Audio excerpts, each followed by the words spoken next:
Now let me post that in my Facebook post that I did.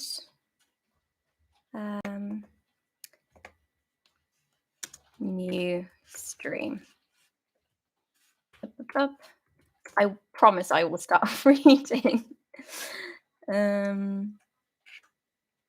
Okay. Brilliant. That seems like it should be good now. Hi, Mel. That's been such a long time.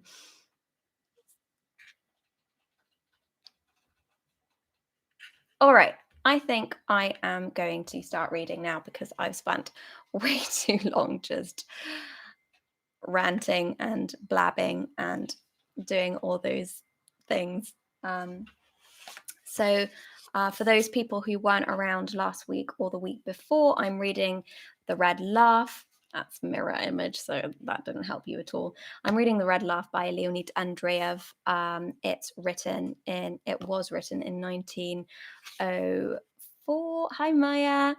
Hey, how are you? You look cute. Oh, thank you, Mel. I'm really good. Thank you. I had a great day, and I even though I dropped some seedlings that I had planted and that were actually germinating, I dropped them this morning, and I was very sad about that. But otherwise, I'm very good.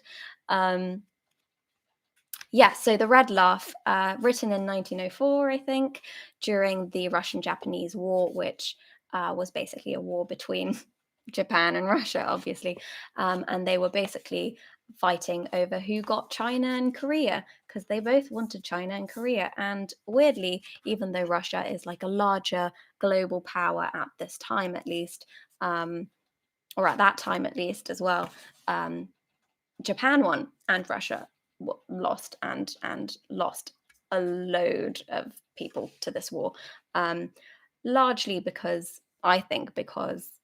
they probably just didn't send enough troops to the war because they had their own problems in Russia, because they were sort of dealing with an upcoming revolution and sort of conflict, citizens rioting and stuff like that, which you don't want. If you're a Tsar, you don't want that then. So this book is set in that time, and we're following a what we learn to be an officer. They're basically trudging through the Manchurian heat at this point, and all of a sudden they get outflanked by the Japanese armies or troops, and riot ensues. And then a little bit later, because this is a very fragmented book, you should know. Hi, Edgar. It's a very fragmented sort of read and narrative. And so then a little bit later, he's at some sort of camp, I think, and this young man comes towards him, and the young man doesn't seem to be making any sense, and he's like just blabbing and talking like I'm doing now. And this officer whose story we're reading is like, what's wrong? What's wrong? What's wrong? And then all of a sudden, a bullet shoots past this officer's face. And while he's looking at the boy, it shoots right into the face of the young boy. And it's this very grotesque scene where like the blood is just like everywhere. And this is the first time in the book that we actually hear about the Red Laugh. This sort of bloody face of the boy who's been shot right in the mouth, actually, I think it was, is what starts this whole obsession and delirium about this red laugh that he sees everywhere. And then in chapter 3, which was only 2 or 3 sentences, it was just I can read it again. It says, "They say there are a great number of madmen in our army as well as in the enemy's. 4 lunatic wards have been opened. When I was on the staff, our adjutant showed me." I don't know what to make of that chapter or fragment myself. If you have any ideas what that means, let me know, because I really don't know what that means. I guess it's just one of those fragmentary things. So I'm going to go on to chapter 4. Fragment 4. Coiled round like snakes. He saw the wire, chopped through at one end, cut the air and coil itself round 3 soldiers. The barbs tore their uniforms and stuck into their bodies, and shrieking, the soldiers spun round in frenzy, 2 of them dragging the third, who was already dead, after them. Then only one remained alive, and he tried to push the 2 that were dead away from him, but they trailed after him, whirling and rolling over each other and over him, and suddenly all 3 became motionless. He told me that no less than 2,000 men were lost at that one wire entanglement. While they were hacking at the wire and getting entangled in its serpentine coils, serpentine, is it serpentine or serpentine? Please tell me. They were pelted by an incessant rain of balls and grape shot. He assured me it was very terrifying, and if only they'd known in which direction to run, that attack would have ended in a panic flight. But 10 or 12 continuous lines of wire and the struggle with it, a whole labyrinth of pitfalls with stakes driven in at the bottom, had muddled them so that they were quite incapable of defining the direction of escape. Some, like men blind, fell into the funnel-shaped pits and hung upon the sharp stakes, pierced through the stomach, twitching convulsively and dancing like toy clowns. They were crushed down by fresh bodies, and soon the whole pit filled to the edges and presented a writhing mass of bleeding bodies, dead and living. Hands thrust themselves out of it in all directions, the fingers working convulsively, catching at everything. And those who once got caught in that trap could not get back again. Hundreds of fingers, strong and blind, like the claws of a lobster, gripped firmly by the legs, caught at their clothes, threw them down upon themselves, gouged out their eyes, and throttled them. Many seemed as if they were intoxicated, and ran straight at the wire, got caught in it, and remained shrieking until a bullet finished them. Generally speaking, they all seemed like people intoxicated. Some swore dreadfully, others laughed when the wire caught them by the arm or leg and died there and then. He himself, although he had nothing to eat or drink since the morning, felt very queer. His head swam, and there were moments when the feeling of terror in him changed to wild rapture, and from rapture again to terror. When somebody struck up a song at his side, he caught up the tune, and soon a whole unanimous chorus broke forth. He did not remember what they sang, only that it was lively in a dancing strain. Yes, they sang, while all around them was red with blood. The very sky seemed to be red, and one could have thought that a catastrophe had overwhelmed the universe. A strange disappearance of colours. The light blue and green and other habitual peaceful colours had disappeared, while the sun blazed forth in a red flare light. The red laugh, said I. But he did not understand. Yes, and they laughed, as I told you before, like people intoxicated. Perhaps they even danced. There was something of the sort. At least the movements of those 3 resembled dancing. He remembers distinctly when he was shot through the chest and fell, his legs twitched for some time until he lost consciousness, as if he were dancing to music. And at the present moment, when he thinks of that attack, a strange feeling comes over him, partly fear and partly the desire to experience it all over again. And get another ball in your chest? Asked I. There now, why should I get a ball each time? But it would not be half bad, old boy, to get a medal for bravery. He was lying on his back with a waxen face, sharp nose, prominent cheekbones, and sunken eyes. He was lying looking like a corpse and dreaming of a medal. Mortification had already set in. He had a high temperature, and in 3 days' time he was to be thrown into the grave to join the dead. Nevertheless, he lay smiling dreamily and talking about a medal. Have you telegraphed to your mother? I asked. He glanced at me with terror, animosity, and anger, and did not answer. I was silent, and then the groans and ravings of the wounded became audible. But when I rose to go, he caught my hand in his hot but still strong one and fixed his sunken, burning eyes upon me in a lost and distressed way. What does it all mean, eh? What does it all mean? Asked he, in a frightened and persistent manner, pulling at my hand. What? Everything. In general. Now she is waiting for me. But I cannot. My country. Is it possible to make her understand what my country means? The red laugh, answered I. Ah, you are always joking, but I am serious. It is indispensable to explain it. But is it possible to make her understand it? If you only knew what she says in her letters, what she writes, and you know her words, are grey-haired, and you— He looked curiously at my head, pointed his finger, and suddenly breaking into a laugh, said, Why, you have grown bald? Have you noticed it? There are no looking glasses here. Many have grown bald and grey. Look here. Give me a looking glass. Give me one. I feel white hair growing out of my head. Give me a looking glass. He became delirious, crying and shouting out, and I left the hospital. That same evening, we got up an entertainment, a sad and strange entertainment, at which amongst the guests the shadows of the dead assisted. We decided to gather in the evening and have tea, as if we were at home at a picnic. We got a samovar. We even got a lemon and glasses and established ourselves under a tree as if we were at home at a picnic.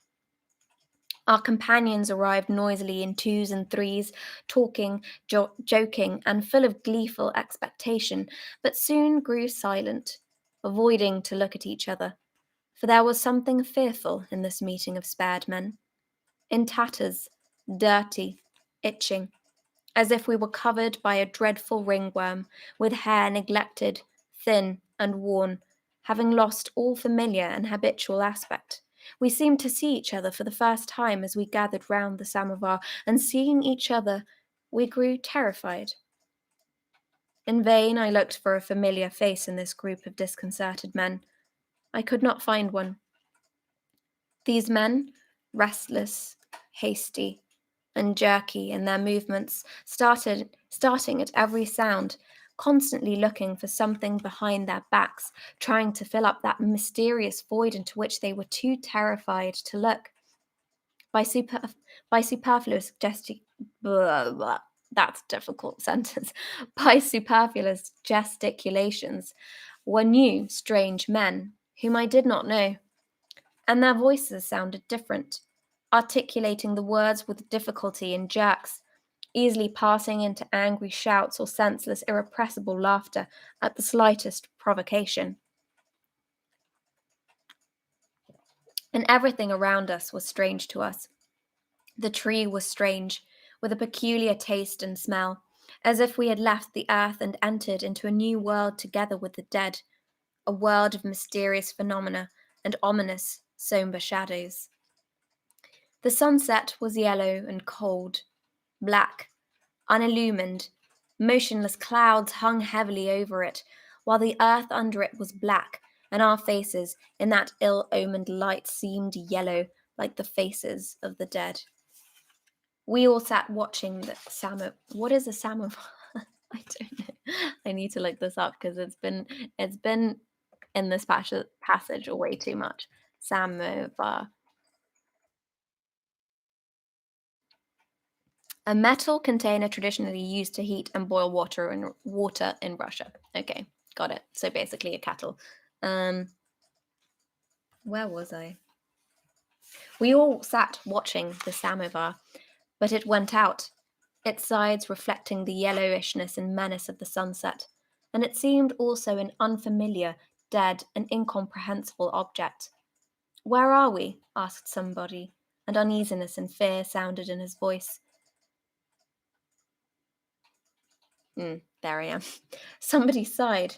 Somebody convulsively cracked his fingers. Somebody laughed. Somebody jumped up and began walking quickly round the table. These last days one could often meet with such men that that were always walking hastily, almost running, at times strangely silent, at times mumbling something in an uncanny way. At the war, answered he, who had laughed, and again burst into a hollow, lingering laugh, as if something was choking him. What is he laughing at? Asked somebody indignantly. Look here, stop it. The other choked once more, gave a titter, and stopped obediently. It was growing dark. The clouds seemed to be settling down on the earth, and we could with difficulty distinguish each other's yellow phantom-like faces. Somebody asked, and where is Fatty Legs? And where is Fatty Legs? Fatty Legs, we called a fellow officer, who being short wore enormous watertight boots. He was here just now. Fatty Legs, where are you? Fatty Legs, don't hide. We can smell your boots. Everybody laughed, but their laugh was interrupted by a rough, indignant voice that sounded out of the darkness. Stop that. Are you not ashamed? Fatty Legs was killed this morning. Reconnoitering. Reconnoitering. What? I mean, I know it's from French, but how do you say it in English? Reconnoitering. Okay. He was here just now. It must be a mistake. You imagined it. Hey ho, you there, behind the samovar, cut me a slice of lemon. And me. And me. The lemon is finished. How's that, boys? Sounded a gentle, hurt voice, full of distress and almost crying. Why, I only came for the sake of the lemon. The other again burst into a hollow and lingering laugh, and nobody checked him. But he soon stopped. He gave a snigger and was silent. Somebody said, Tomorrow we begin the advance on the enemy. But several voices cried out angrily, Nonsense! Advance on the enemy, indeed! But you know yourself. Shut up, as if we cannot talk of something else. The sunset faded, the cloud lifted, and it seemed to grow lighter. The faces became more familiar, and he who kept circling round us grew calmer and sat down. I wonder what it's like at home now, asked he vaguely, and in his voice there sounded a guilty smile. And once again all became terrible, incomprehensible, and strange. So intensely so that we were filled with horror, almost to the verge of losing consciousness. And we all began talking and shouting at the same time, bustling about, moving our glasses, touching each other's shoulders, hands, knees, and all at once became silent, giving way before the incomprehensible. At home, cried somebody out of the darkness. His voice was hoarse and quivering with emotion, fear, and hatred, and some of the words would not come out, as if he had forgotten how to say them. At home? What home? Why is there home anyway? Anywhere? Sorry. Don't interrupt me, or else I shall fire. At home I used to take a bath every day. Can you understand? A bath with water, water up to the very edges. While now, I do not even wash my face every day. My head is covered with scurf, and my whole body itches, and over it crawl, crawl. I am going mad from dirt, while you talk of home. I'm like an animal. I despise myself. I cannot recognize myself, and death is not at all terrifying. You tear my brain with your shrapnel shots. Aim at what you will, all hit my brain, and you can speak of home? What home? Streets, windows, people. But I would not go into the street now for anything. I should be ashamed to. You brought a samovar here, but I was ashamed to look at it. The other laughed again. Somebody called out, Darn it all, I shall go home. Home? You don't understand what duty is. Home? Listen, he wants to go home. There was a burst of laughter and of painful shouts, and again all became silent, giving way before the incomprehensible. And then not only I, but every one of us felt that. It was coming towards us out of those dark, mysterious and strange fields. It was rising from out of those obscure dark ravines, where maybe the forgotten and lost among the stones were still dying. It was flowing from the strange, unfamiliar sky. We stood around the dying out samovar in silence, losing consciousness from horror, while an enormous, shapeless shadow that had risen above the world looked down upon us from the sky with a steady and silent gaze. Suddenly, quite close to us, probably at the commander's house, music burst forth, and the frenzied, joyous, loud sounds seemed to flash out into the night and stillness. The band played with frenzied mirth and defiance, hurriedly, discordantly, too loudly and too joyously, and one could feel that those who were playing and those who were listening saw as we did that same enormous, shapeless shadow risen above the world.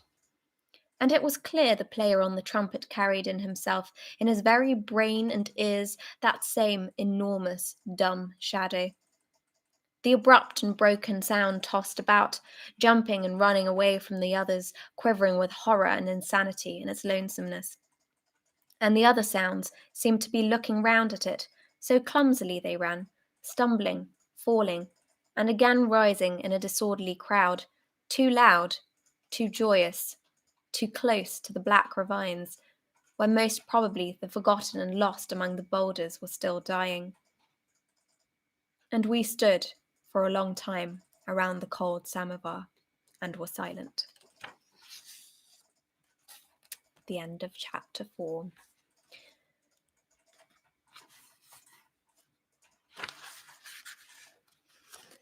Yeah, very bleak as it's been the entire time, right? Um Fatty legs was a good one. But it is, of course, like, I guess it is sort of the writer's technique of like writing something that's kind of hilarious and kind of funny. I mean, who calls someone else fatty legs? Um, to only then sort of rip that sort of little bit of humor that you are allowing yourself in this read, ripping that away from you by telling you that actually Fatty Legs is dead. He was killed this morning, and he probably had a family and and um and a life. I mean, yeah, very bleak. I do hope we will get a few a few light spots in this book, because at the moment it is very bleak. I mean, we had the small sort of nice image in the last chapter and the one before, uh, where he's thinking about, oh, I literally just bumped into my mic. That's a first. Anything I was saying has just been hit out of my head.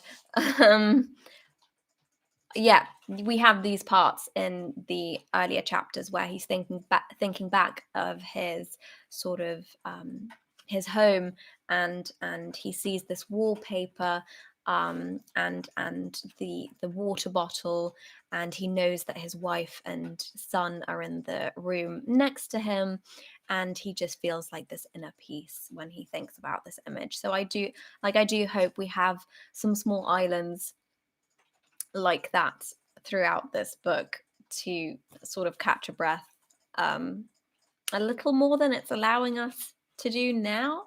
Maybe that would be nice. um, but yeah, very bleak. Um, I mean, he did quite, like, his quote does say that he wants people to kill themselves after reading this book.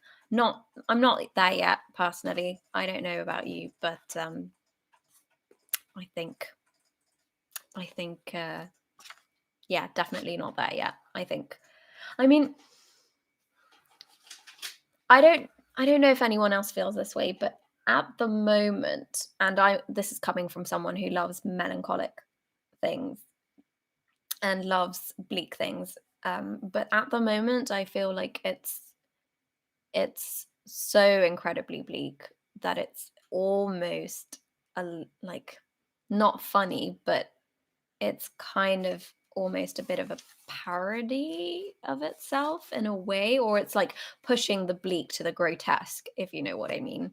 Um, so yeah, not sure how effective it is at the moment. Um, at the whole like leaving someone with a bleak feeling. I mean, I know that this was a very bleak time, and I know that, soldiers who were involved in this war, um, I mean, there probably wasn't really any optimism in their heads at any time. So I don't know how you could weave that into a book about it, but mm,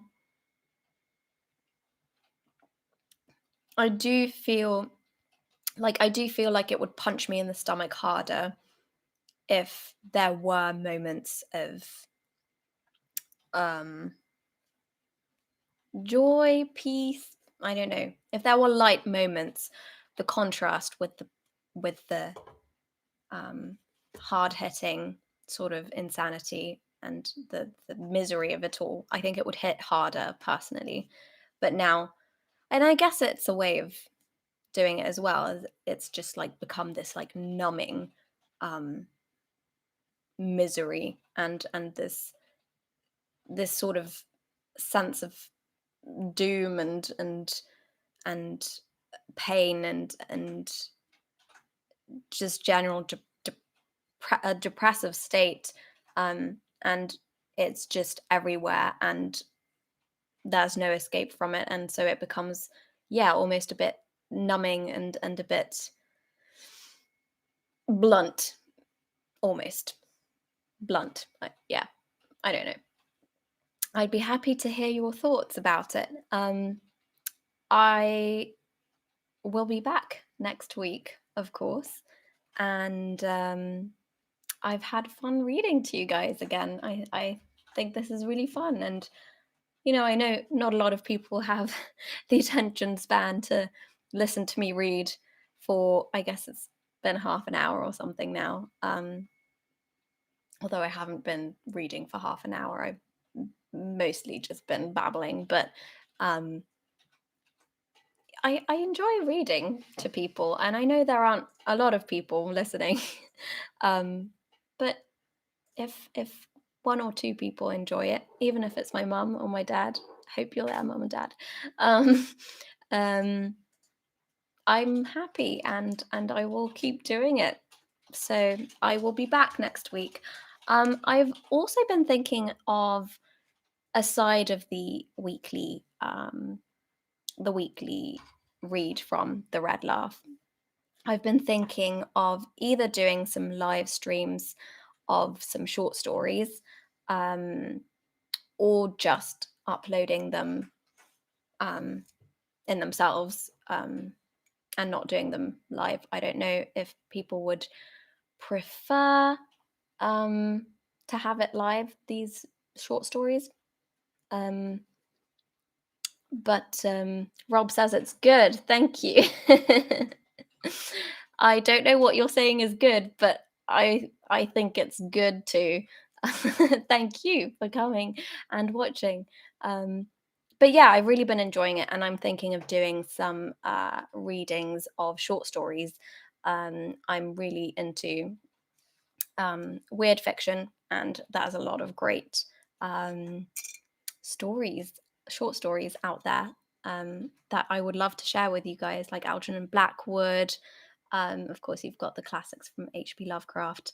I'm not sure if I will be doing those, but hello. Oh my gosh, how do I pronounce this?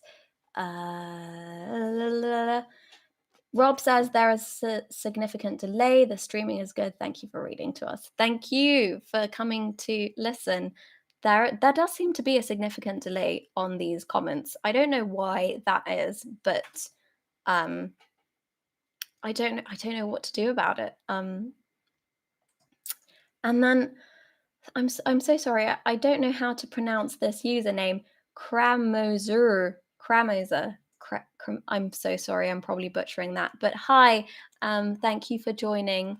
Um, yeah, I'll probably be doing some short stories, Algernon Blackwood, Ligotti, maybe some Ligotti stories, um, because I just like weird fiction. I like speculative fiction, and there are some really great short stories. And I think maybe some like just short self self what's the word I'm looking for? Self-contained um, readings that people can just listen to um, might be nice as well. Don't know if I'll do those live or not. Maybe I just upload them to YouTube and post a link. But yeah, that's what those are my thoughts. Let me know what you think.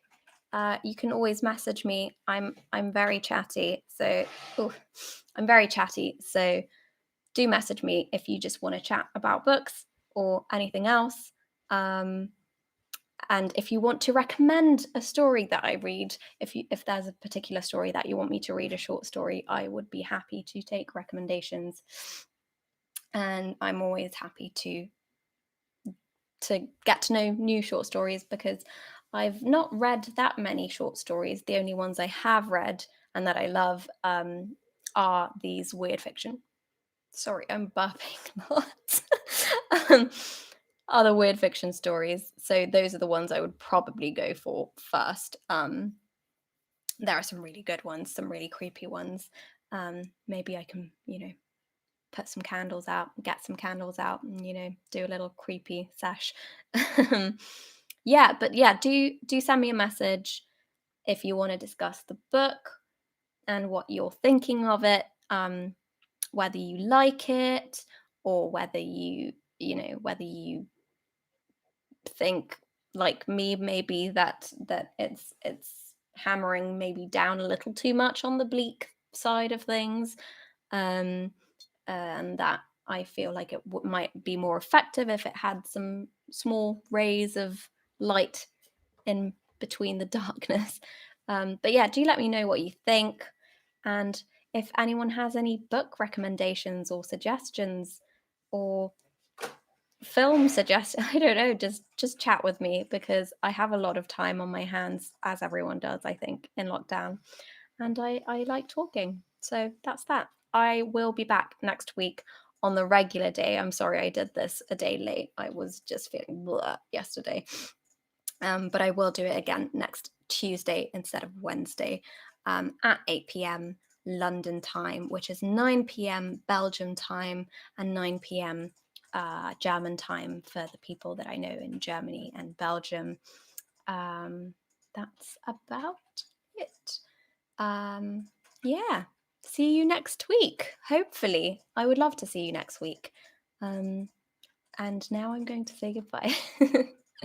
Mwah. Bye bye.